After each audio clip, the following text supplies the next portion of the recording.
Ce que nous vous annoncions dans notre dernière vidéo ne s'est pas simplement confirmé ces derniers jours. La situation a nettement empiré. Et à en juger par les toutes dernières données que nous venons tout juste de rassembler, la suite s'annonce encore plus intéressante. Partout dans le monde, les météorologues observent plusieurs phénomènes anormaux qui se produisent en même temps. Certains sont déjà en cours, d'autres devraient se produire dans les prochains jours. Les records de température continuent de tomber les uns après les autres. La tempête la plus puissante de l'année change de trajectoire et se rapproche de grandes métropoles. Et l'atmosphère, au-dessus de régions entières, semble préparer un bouleversement brutal et presque spectaculaire du schéma habituel. Dans cette vidéo, nous allons passer en revue tout ce qui a changé depuis la dernière fois, y ajouter les données les plus récentes et discuter de ce à quoi il faut s'attendre dans les prochains jours. Regardez jusqu'au bout, ces prévisions pourraient bien vous concerner directement. Le dôme de chaleur au-dessus de l'Europe, dont je vous avais déjà parlé, ne s'est pas affaibli ces derniers jours. Il a fait bien pire. Il s'est mis à se déplacer. Et ce déplacement est justement l'élément le plus inquiétant de toute cette histoire. En début de semaine, l'air brûlant tenait l'Europe de l'Ouest sous son emprise. Vers la fin de la semaine, il a glissé vers l'Est, en Europe centrale, puis plus loin encore, jusque dans les Balkans et en Ukraine. Autrement dit, la chaleur ne reste pas immobile. Elle migre à travers le continent, comme si elle suivait son propre itinéraire, laissant derrière elle de nouveaux records de température. Les derniers chiffres sont même plus inquiétants qu'au début de la vague de chaleur. À Vienne, les thermomètres ont affiché 40,8 degrés, un record absolu pour l'Autriche. En Sicile, on a relevé un chiffre carrément anormal, 46,5 degrés. À une telle température, l'asphalte chauffe au point qu'on pourrait littéralement y faire cuire des aliments. Dans le nord de l'Italie, en Hongrie, en Croatie, en Serbie et en Roumanie, les températures approchent les 43 degrés. En France, jusqu'à 39 degrés. En Espagne et dans le sud de l'Italie, jusqu'à 40 degrés. Et il ne s'agit pas de pics isolés, mais d'une tendance durable. Et le plus préoccupant, c'est que les météorologues annoncent que cette période de chaleur extrême va encore durer au moins 10 jours. Selon les prévisionnistes italiens, il ne faut pas s'attendre à un rafraîchissement notable avant le 18 août. Les modèles à long terme laissent même entendre que cette chaleur inhabituelle pourrait se maintenir jusqu'à la fin du mois d'août, même si dans la seconde moitié du mois, elle sera de plus en plus souvent interrompue par des épisodes orageux. Les cartes de prévision pour le reste du mois d'août sont impressionnantes. La quasi-totalité du continent européen apparaît en rouge et en violet, les couleurs utilisées sur les cartes météo pour indiquer les températures les plus éloignées des normales climatiques. Il ne s'agit pas de quelques journées chaudes isolées, mais d'une anomalie systémique et durable dont l'ampleur dépasse largement celle d'un été européen classique. Nous avions déjà évoqué, dans notre précédente vidéo, l'assèchement du Rhin et du Danube provoqué par la chaleur. Et depuis, la situation ne s'est pas améliorée. Bien au contraire, elle a atteint un nouveau plancher. Au point de mesure de Caude, le niveau du Rhin continue de descendre vers les 17 cm. Sur le Danube, la situation est devenue tellement critique que la Hongrie et la Roumanie ont dû, pour la première fois de leur histoire, arrêter des réacteurs de leurs centrales nucléaires. Mais l'essentiel, à présent, est ailleurs, ce qui se passe dans l'atmosphère en ce moment même, et les changements qui se préparent pour les prochains jours. Et ces changements s'annoncent importants. Déjà le 4 août en Allemagne, la chaleur s'est brutalement interrompue sous l'effet d'un orage violent. La température est passée de 36 à 19 degrés en quelques heures à peine, et une grêle impressionnante s'est abattue du ciel. À Göttingen, des voitures ont été endommagées, et dans certaines villes, la grêle a formé de véritables congères, donnant aux rues un air hivernal en plein été. Un phénomène similaire, mais beaucoup plus puissant, est en train de se former au-dessus de l'Italie. Dans les prochains jours, un profond talweg atlantique va frapper le centre-ouest de la Méditerranée, puis, un peu plus tard, un vortex cyclonique fermé se formera au-dessus de la mer Tyrrhénienne. Cela apportera de véritables intempéries dans le centre de l'Italie, de violents orages, de la grêle localisée et une chute brutale des températures. Ensuite, un front froid descendra vers le sud et la chaleur finira par reculer dans ces régions. Mais voici le point important, le sud et le centre de l'Italie seront à peine touchés par ce rafraîchissement. Selon les prévisions, l'anticyclone africain devrait continuer à y maintenir la chaleur au moins jusqu'au 18 août. Un scénario tout aussi contrasté attend l'Allemagne. Pour l'instant, aucune nouvelle vague de pluie n'est prévue avant la mi-août. Et dès aujourd'hui, la chaleur va de nouveau grimper là-bas, jusqu'à 39 degrés. Mais à partir d'environ le 15 août, le météorologue allemand Jan Schenk prévoit un bouleversement radical du régime météorologique. Selon lui, il y a 75% de chances que les précipitations dépassent la normale. tandis que la température pourrait redescendre à 25 degrés, voire en dessous de 20 degrés dans le nord du pays. La France, de son côté, se prépare déjà à sa 5e vague de chaleur de la saison. Elle est confirmée et touchera d'abord le sud-ouest et le littoral méditerranéen avant de s'étendre à la quasi-totalité du pays.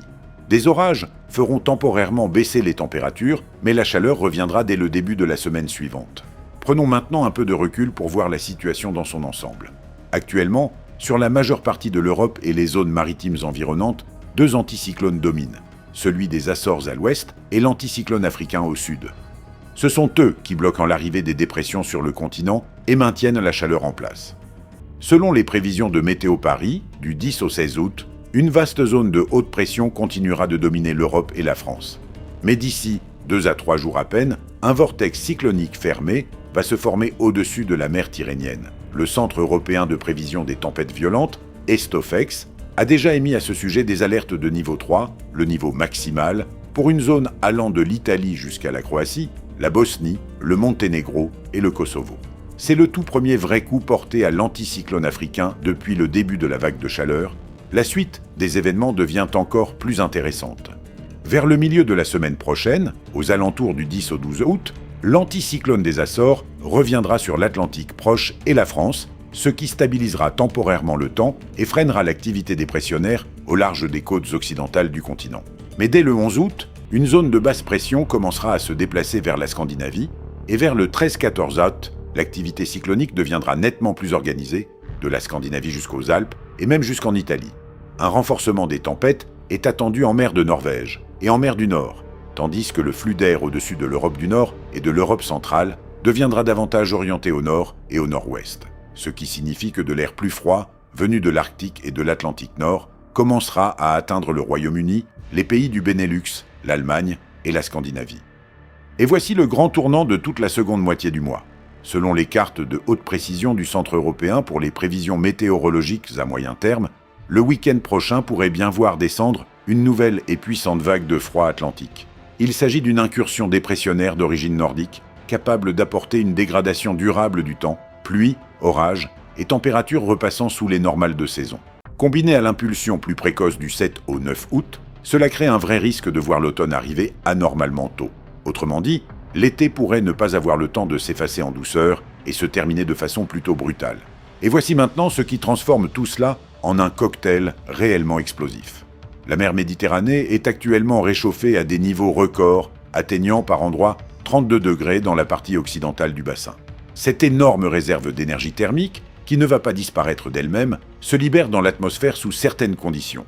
Par exemple, lorsqu'une dépression froide arrive par le nord. C'est précisément pour cette raison que les épisodes orageux les plus violents du mois devraient survenir, selon les prévisions, dans la seconde moitié d'août et non au pic de la chaleur. Et cet été prépare déjà le terrain pour la saison suivante. Les prévisions pour l'automne 2026 évoquent un possible retour des médicanes, ces cyclones méditerranéens, aux caractéristiques proches de celles des cyclones tropicaux. Pour l'instant, aucun modèle ne peut dire avec précision où il se dirigerait, mais le simple fait que la mer ait accumulé autant d'énergie rend ce scénario tout à fait plausible. Nous y reviendrons plus en détail dans une prochaine vidéo. Dans le nord-ouest de l'océan Pacifique se déroule une toute autre histoire, d'une toute autre ampleur.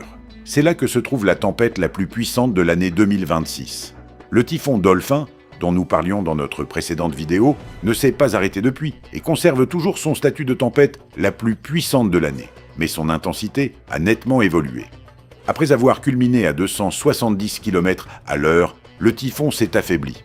Il est désormais classé en catégorie 3 avec des vents d'environ 180 km à l'heure. La pression centrale au cœur du système est de 905 hectopascales.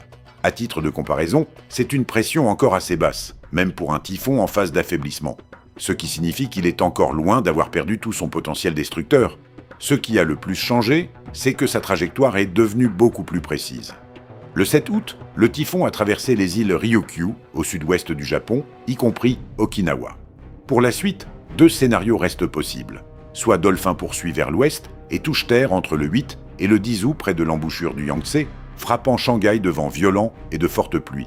Soit il bifurque vers le nord et longe la côte en direction de la péninsule coréenne, en s'affaiblissant progressivement, mais en apportant tout de même des précipitations importantes à Shanghai et à d'autres grandes villes chinoises. À l'est du 180e méridien, du côté du Mexique et de la Californie, c'est actuellement le calme plat. Mais vers la mi-août, les modèles informatiques à long terme livrent, avec une constance frappante, le même scénario. Une tempête tropicale, voire un ouragan, pourrait passer à proximité, voire directement au-dessus des îles Hawaï. La logique est simple et plutôt inquiétante. Les perturbations tropicales trouvent leur première vraie chance de développement là où l'eau est la plus chaude. Et dans cette partie du Pacifique, l'eau est actuellement exceptionnellement chaude. Autrement dit, à la mi-août, Hawaï risque de ne plus ressembler à une carte postale touristique, mais de devenir un point sur la carte des tempêtes. Les États de l'Ouest américain vivent, eux aussi, sous leur propre dôme de chaleur, avec des chiffres qui placent la barre à un niveau que l'Europe est loin d'atteindre. Dans la vallée de la mort, les thermomètres ont affiché jusqu'à 50,6 degrés. À Phoenix et Palm Springs, jusqu'à 47,2 degrés. À Las Vegas, jusqu'à 46 degrés. Dans le Midwest américain, du côté de Chicago, Saint-Louis et Indianapolis, les météorologues envisagent la possible formation d'un déréco, un système orageux, linéaire, très rapide et très étendu, capable de causer des dégâts sur des centaines de kilomètres en ligne quasiment droite, contrairement à une tornade dont l'impact reste localisé. Nous continuons bien sûr de suivre la situation de près. En attendant, n'hésitez pas à regarder l'une de nos précédentes vidéos consacrées aux risques naturels, ici même sur cette chaîne YouTube.